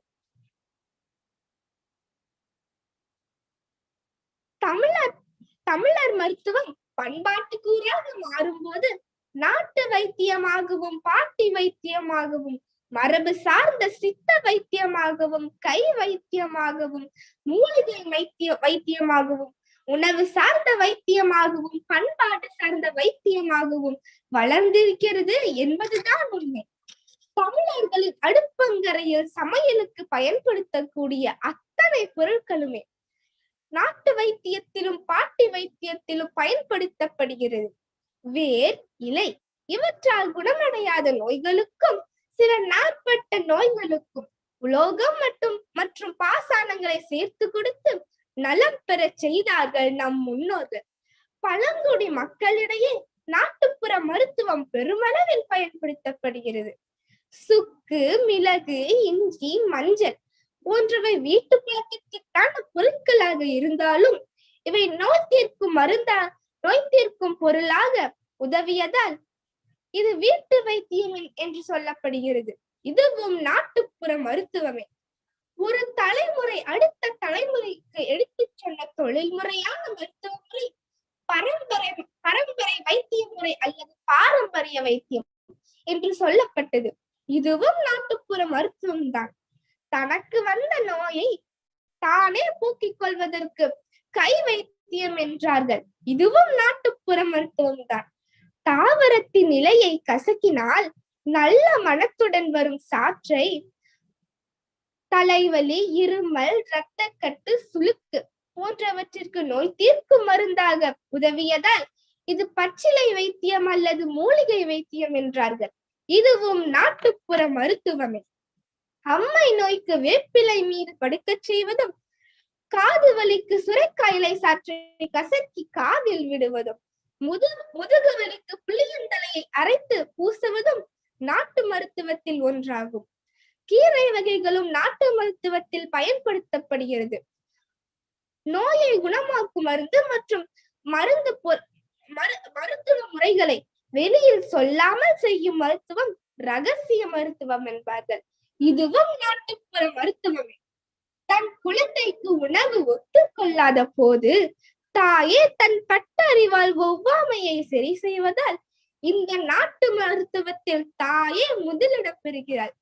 இத்தனை வைத்தியத்தோடு இன்னொரு வைத்தியமும் உண்டு. அதுதான் மந்திர வைத்தியம். இந்த வைத்தியம் வெளியில் சொன்னால் பலிக்காது என்று சொல்வார்கள். குடும்பத்தில் உள்ள ஒருவருக்கு மட்டுமே இந்த வைத்தியம் சொல்லிக் கொடுக்கப்படும். மன்னர் காலத்தில் மன்னருக்கு பார்க்கப்பட்ட வைத்தியம் ராஜ வைத்தியம் என்பார்கள். வைத்தியருக்கு ராஜ வைத்தியர் என்று சொல்வார்கள். இதுவும் நாட்டுப்புற மருத்துவமே. நாட்டுப்புற வைத்தியத்தில் கைப்பக்குவம் என்பது முக்கிய இடம் பெறுகிறது. மருந்து பொருட்களை இடித்தும் அரைத்தும் மருந்துகளின் சீரான தன்மையை கை விரல்களால் தொட்டு தடவி பார்த்தும் அறியப்படுகிறது.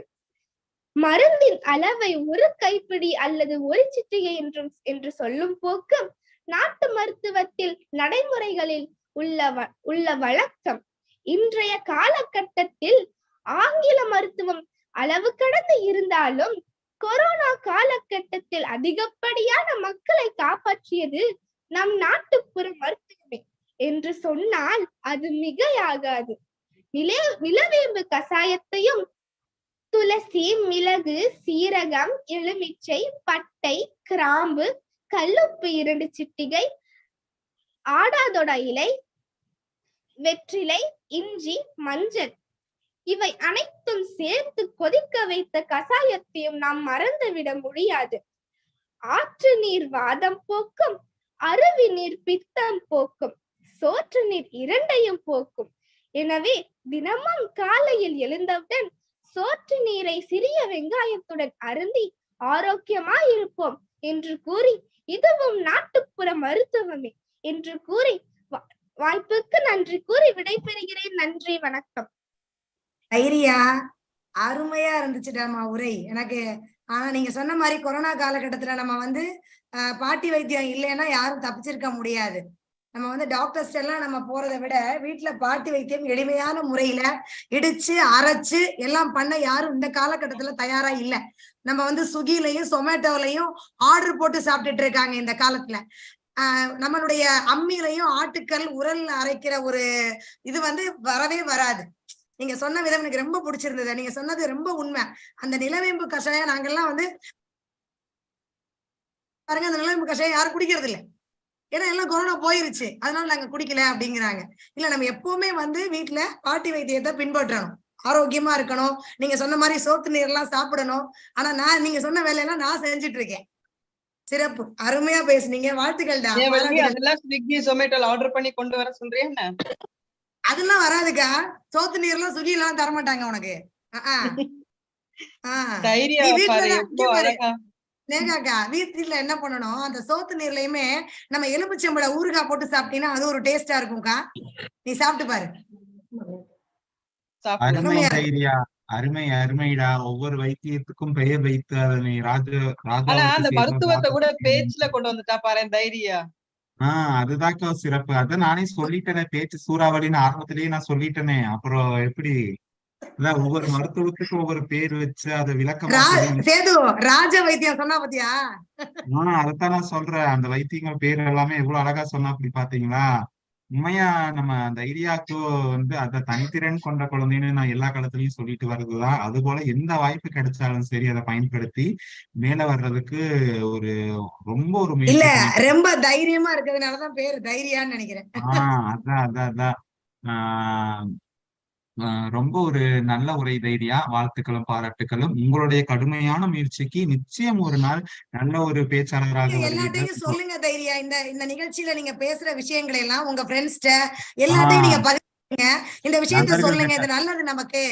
இந்த மாதிரி எல்லாம் பாட்டி வைத்தியத்தை கடைபிடிங்க, அம்மா அப்பா சொல்றதெல்லாம் கேளுங்க, நல்லதுக்கு தான் சொல்றாங்க அப்படிங்கிற விஷயத்த நீங்க சொல்லுங்க. பள்ளிகள்ல நண்பர்களுக்கு எல்லாமே சொல்லலாம், அவங்களுக்கு எல்லாமே சொல்லி கொடுங்க. தாராளமா உங்க நண்பர்களும் நாட்டுப்புற மருத்துவத்தை பயன்படுத்திட்டோம். பிறரையும் வளருங்கள், அவ்வளவுதான். இப்போ எல்லாருக்கும் தெரிகிற ஒரு பேச்சாளர்னா சாலமன் பாப்பையாவை சொல்லலாம். பெண் சாலமன் பாப்பையாவாக எதிர்காலத்தில் நீங்கள் வர என்னுடைய வாழ்த்துக்கள் தைரியா. அந்த அளவுக்கு உங்ககிட்ட கடுமையான உழைப்பு இருக்குது, குரல் வளம் இருக்குது. வாழ்த்துக்கள் கண்ணா. நன்றிடா, நன்றி. பாராட்டுகள் கண்ணா. தைரியாவை தொடர்ந்து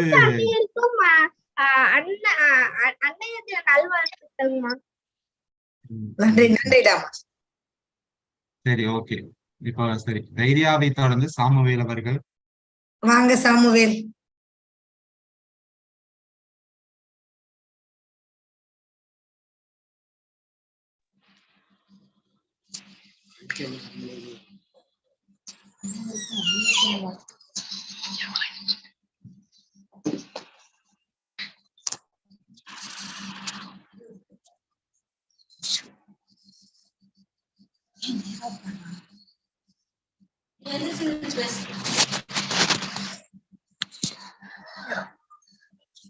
வள்ளி, இப்ப வந்து சாமுவேல் என்ன சொல்ல போறாருன்னா, சோம்பலை ஃபர்ஸ்ட் எப்படி முறிக்கணும் அப்படிங்கறத சொல்ல வர்றாரு.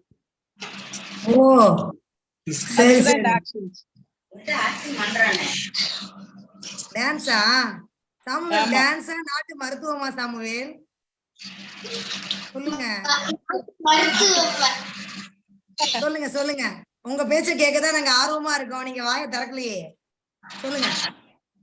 அனைவருக்கும் வணக்கம். என் பெயர் சாமுவேல். நான் 4ஆம் வகுப்பு படிக்கிறேன். எனது பள்ளியின் பெயர் டால்மியா வித்யா மந்திர், டால்மியாபுரம்.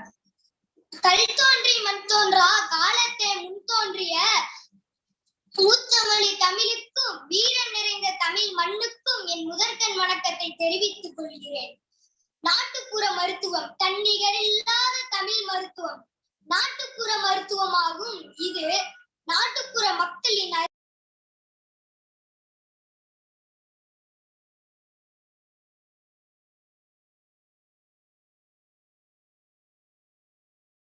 அனுபவத்தின் மூலமாகவோ மருத்துவ முறைகளை பின்பற்றி நோய்களை குணப்படுத்தும் மருத்துவமே நாட்டுப்புற மருத்துவமாகும். அறிவியல் அடிப்படை ஏதுமின்றி சில குறிப்பிட்ட இனத்தாராலோ மரபு வழி மருத்துவர்களோ பரம்பரையாக பின்பற்றப்பட்டு வரும் மருத்துவ முறையே நாட்டுப்புற மருத்துவமாகும் என்றும் நாட்டுப்புற மக்கள் தமக்குள்ள நோய்களை தீர்க்க கையாளும் எளிய மருத்துவ முறையே நாட்டுப்புற மருத்துவம் என்றும் இயற்கையோடு இயந்த வாழ்க்கை நடத்திய மக்களின் பட்டறிவிலிருந்து தோன்றியது நாட்டுப்புற மருத்துவம் என்று நாட்டுப்புற மருத்துவம் குறித்து பல்வேறு விளக்கங்கள் முன் வைக்கப்படுகின்றன. மேற்கூறிய கருத்துக்களின் வழி இயற்கை சார்ந்த பட்டறிவின் துணை கொண்டு நாட்டுப்புற மக்களால் எளிய முறையில் மரபு வழியாக பின்பற்றப்பட்டு வரும் மருத்துவ முறையே நாட்டுப்புற மருத்துவம் என விளங்கிக் கொள்ளலாம்.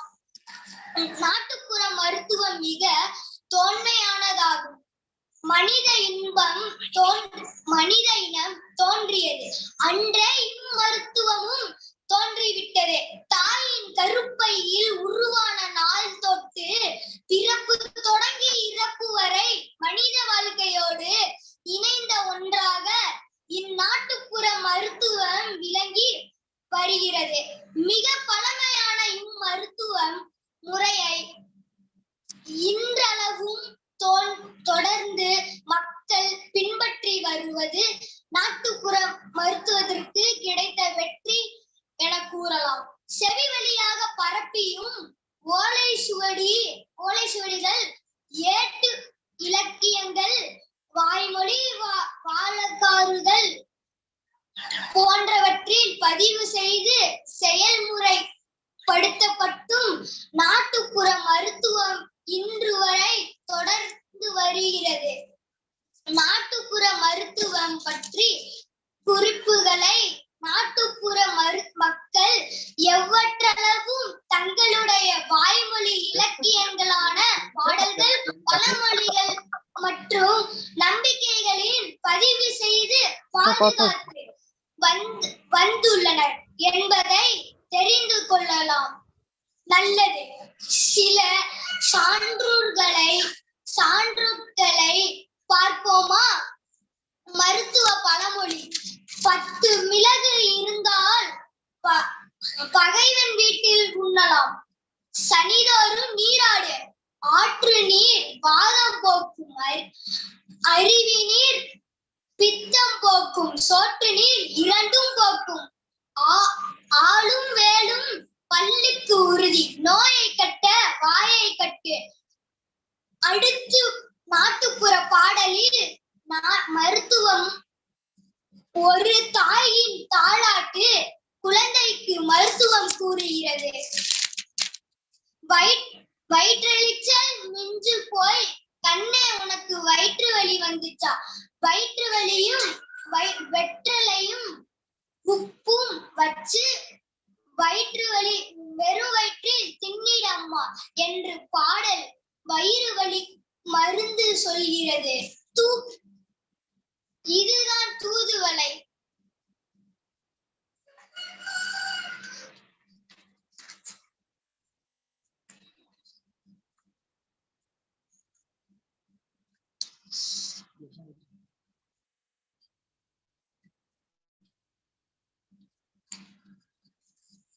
தூதுவளை என்பது உணவாயிலும் மருத்துவத்திலும் அதிகம் பயன்படும் மருத்துவ குணங்கள் கொண்ட மூலிகை கொடியாகும். இலை கரும்பச்சை நிறத்தில் இருக்கும். பூ ஊதா நிறத்தில் இருக்கும். இதன் கொடியிலும் இலைகளிலும் முட்கள் காணப்படும். இதன் இலை, பூ, காய், பழம் வேறு அனைத்தும் மருத்துவ பயன் கொண்டது. குறிப்பாக ஆஸ்துமா நோய்க்கு இது முக்கிய மருந்தாக பயன்படுகிறது. அனைவருக்கும் அந்நிய தின வாழ்த்துக்கள். வாய்ப்புக்கு நன்றி கூறி விடைபெறுகிறேன். நன்றி, வணக்கம்.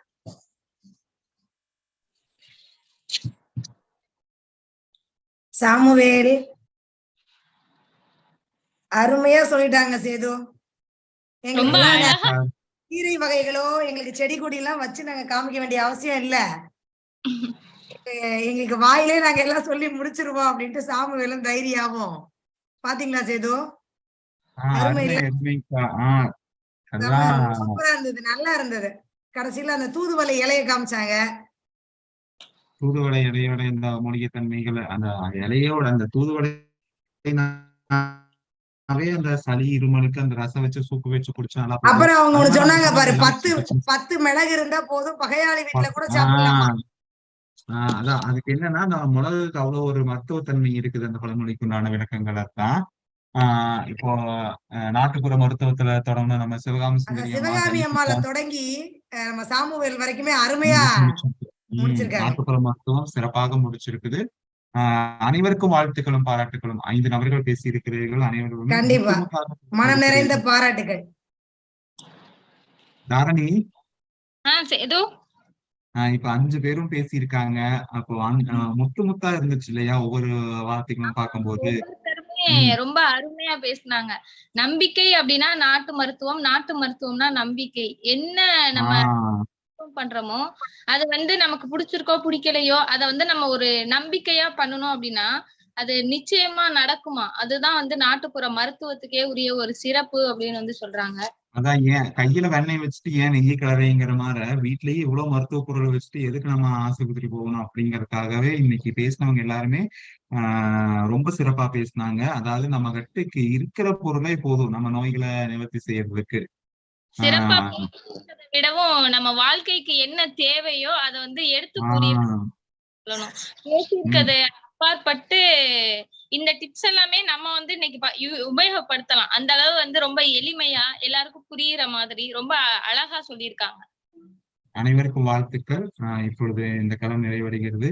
களம் இப்பொழுது மாவட்ட ஆளுநர் தீபாமா அவர்களிடம். மகிழ்ச்சி மகிழ்ச்சி, மிகச்சிறப்பு. அதாவது இந்த துறை சார்ந்த நிகழ்வுகளுக்கு இந்த ஒரு நிகழ்ச்சியே போதுன்ற மாதிரி ஆயிடுச்சு. மிக அற்புதமான ஒரு நிகழ்ச்சி. நம்முடைய சிவகாமி அம்மா அவர்கள் அற்புதமான ஒரு பதிவு. அவர்களுக்கு நேரம் இன்றைய நிகழ்வில் தர சிரமமாகிவிட்டது. அம்மா அவர்கள் தொடர்ந்து அது நம்முடைய சங்க பொறுப்பாளர்கள் மீண்டும் தங்களை தொடர்பு கொள்வார்கள். மீண்டும் உங்களுடைய பதிவுகளை இன்னும் நிதானமாகவே பொறுமையாகவே எடுத்து சொல்லலாம். 2-3 நிகழ்வுகள் கூட வழங்கலாம் உங்களுக்கு. அது ஒவ்வொரு இன்றைய நகர்ப்புறம் சார்ந்த பெரியவர்கள் சிறியவர்கள் அத்தனை பேருக்குமே யாருக்குமே இந்த பெயர்கள் தெரிவது கிடையாது. அந்த இலை தலைகளை எல்லாம் நேரில் காட்டி அவற்றின் பயன்களை மிக ஆழமாக, நோயற்ற வாழ்வே குறைவற்ற செல்வம் அப்படின்னு சொல்லுவாங்க. இந்த மாதிரி நோய் வரும், ஆனா வந்த நோயை விரைவில் குணப்படுத்தணும். அதை சொல்லுவாங்க, விருந்தும் மருந்தும் 3 நாளைக்கு அப்படின்னு. இந்த 3 நாட்களுக்குள்ளாகவே அந்த நோயை விரட்டிய பாரம்பரியம் தான் நம்முடைய பாரம்பரியம். அதற்கு மேல் நோயை வளர விடவில்லை. அந்த நிலையில் இன்றைய பதிவில், இந்த பதிவில் மிக அற்புதமாக சிவகாமி அம்மா அவர்களும் அதை தொடர்ந்து வந்த மாணவி அவர்களும், அடுத்தது சின்னண்ணன், மிகச்சிறப்பு. ஒரு ஆண் குழந்தை இந்த அளவிற்கு ஒரு பாட்டி வைத்தியத்தை கேட்டு இங்கே எடுத்து சொன்னது மிகச்சிறப்பான ஒரு பதிவாக இருந்தது. வாழ்த்துக்கள், பாராட்டுக்கள். அடுத்து தைரியா பாட்டி போல சொல்லணும்னு வந்தாங்க. பாட்டி மாதிரியே ஒப்பனையெல்லாம் செய்துட்டு வந்தாங்க. ஆனாலும் தைரியாவாகவே வழங்கினார். மிகச்சிறப்பு. அவர்களுடைய பதிவும் சிறப்பு. சாமுவேல் தொடர்ந்து நல்ல பதிவு, நல்ல கருத்துக்கள். அனைவருக்குமே உங்கள் அனைவருக்கும் வாழ்த்துக்களையும் பாராட்டுகளையும் சொல்லி இந்த நிகழ்வை நிறைவு செய்யக்கூடிய நம் கருத்துரைக்கு செல்வோம். அந்த நிலையில் நம்முடைய துணைத் தலைவர் மதிப்புறு மங்கை தங்கமங்கை அவர்களை, மீனாம் அவர்களை வரவேற்கின்றேன். வணக்கம்மா. வணக்கம்மா தீபா. மிக அருமை, சிறப்பான நிகழ்ச்சி.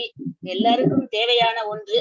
பங்கு கொண்டு அனைத்து குறிப்புகளையும் கொடுத்த நண்பர்கள், தோழர்கள், தோழியர்கள், மாணவர்கள், சிறுவர்கள் அனைவருக்கும் இனிய நன்றியையும் வணக்கத்தையும் தெரிவித்துக் கொள்கிறேன். அதாவது முன்னெல்லாம் சொல்லுவாங்க, இப்ப கூட சொல்லுவது உண்டு, மருத்துவர்கள் நம்ம ஏதாவது நோய் அப்படின்னு போனோம் அப்படின்னா வயதானவர்களை மலைப்பாங்கான இடத்திற்கு சென்று ஓய்வெடுத்து வருமாறு சொல்லுவார்கள்.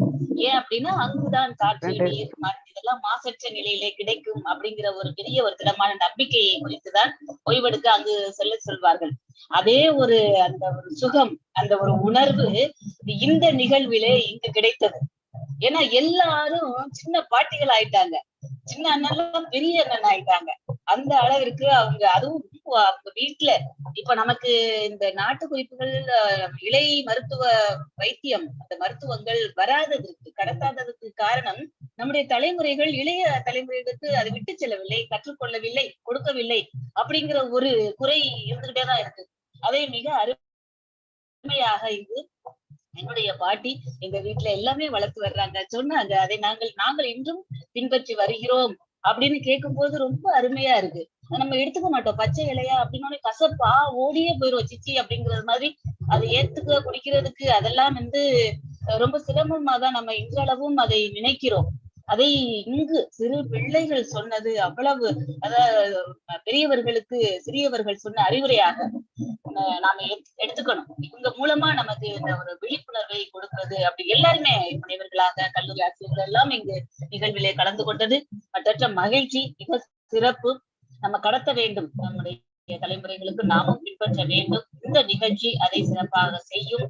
நாம் ஏற்றுக்கொள்ள ஒரு வழி வகையை தூண்டும் நிகழ்ச்சியாக இருந்தது. இதற்கு காரணமாக இருந்த தீபா அவர்களுக்கும், நம்முடைய சேதுராமன் அவர்களுக்கும், வள்ளிக்கண்ணு, ஸ்னேகா எல்லாருக்கும், பங்கு பெற்ற அனைவருக்கும் என்னுடைய வாழ்த்துக்களையும் நன்றியையும் தெரிவித்துக் கொள்கிறேன். அருமையான நிகழ்வு.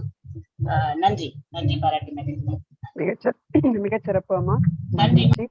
நன்றி. தொடர்ந்து நம்முடைய அந்தமான் ஐயா அவர்களை கருத்துரை வழங்க வரவேற்கின்றேன்.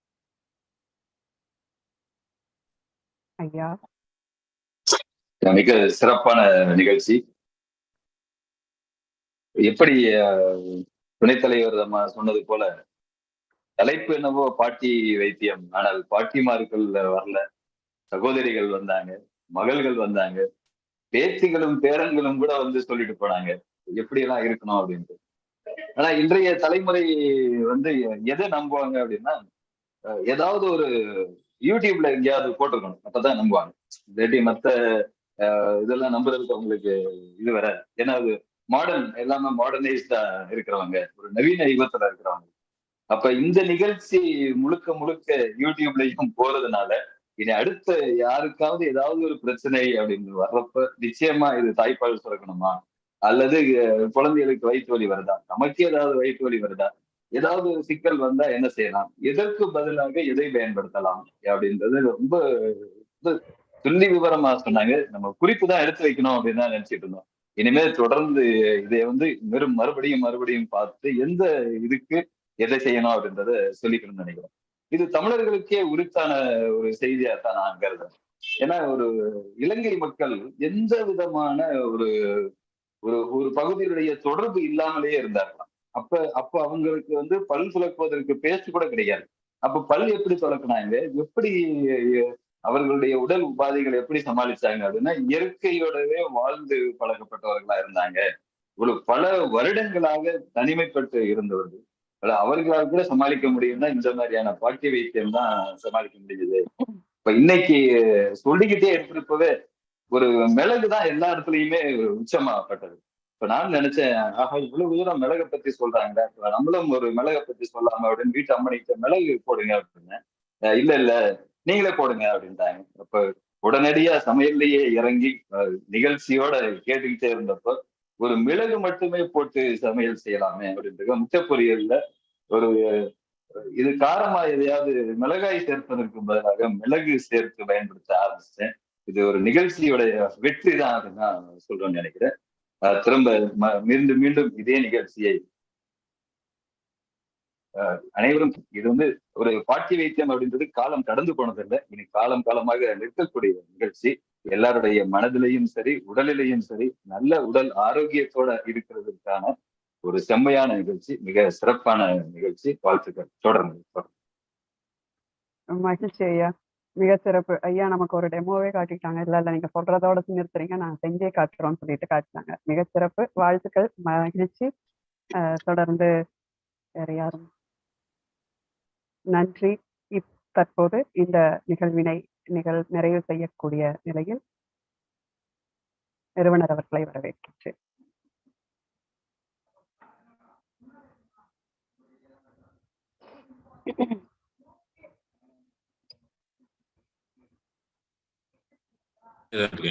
இது வந்துட்டேன். உண்மையிலேயே மிக சிறப்பு. இந்த மருத்துவ குறிப்புகள் வந்து கேட்டு அசந்து வைத்தேன். இது எல்லாரும் தமிழ் பேச்சாளர்களாக இருவாங்க, எல்லாம் வைத்தியர்களாக வந்து உட்காந்துட்டாங்க. அத எல்லாருக்குமே பாராட்டுகள். அம்மையார் முதல்ல அடுத்தது கொஞ்சம் சரி. இந்த நிகழ்வுல இவ்வளவு கருத்துக்கள் கண்டிப்பா எல்லாமே சரி உள்ள கருத்துக்கள் தான். சரி, இன்னும் 10 பக்கம் இருக்குன்னே கொஞ்சம் ஆடிதான் போயிட்டேன். சரி, இருந்தாலும் குறுக்கிட்டு அதை வந்து நிப்பாட்டினாங்க. நாங்கள் நீங்க சொன்ன மாதிரி இன்னொரு நிகழ்வுல அவங்களை கூப்பிடுங்க. அந்த தகவல்கள் அனைத்தையும் நாம் வந்து இங்கே பேசுவோம். அனைவருக்கும் பயனுள்ள வகையில் இருப்போம். ஒரு நிமிஷம்.